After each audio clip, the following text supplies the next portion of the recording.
ទំនាក់ទំនងចិនកម្ពុជានឹងរីកចម្រើនកាន់តែរឹងមាំពិសេសលើការវិនិយោគនិងការសាងសង់ហេដ្ឋារចនាសម្ព័ន្ធ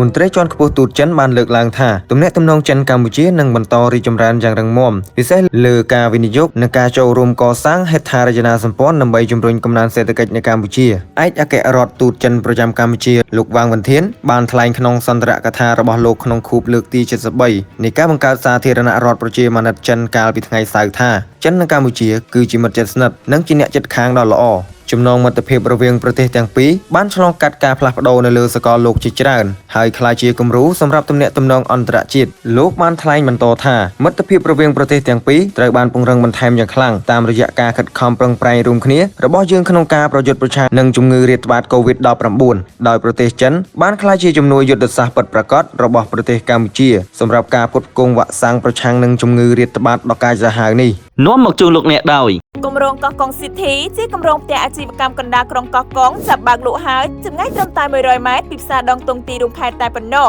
ងាយស្រួលទិញដើម្បីប្រកបអាជីវកម្មនិងវិនិយោគចំណេញទំនាក់ទំនងលេខទូរស័ព្ទ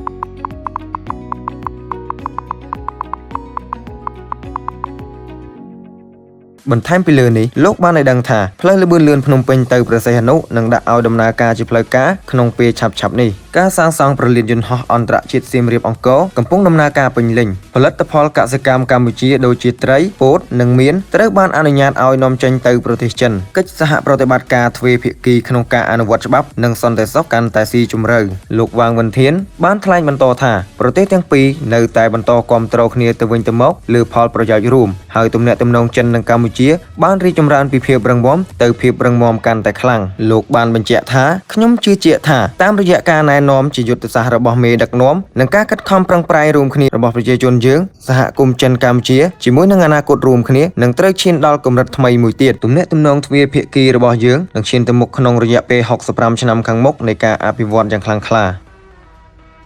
អាស៊ានប្រវត្តិនឹងនាំព័ត៌មានអចលនទ្រព្យជំវិញតំបន់អាស៊ានទៅកាន់អស់លោកអ្នក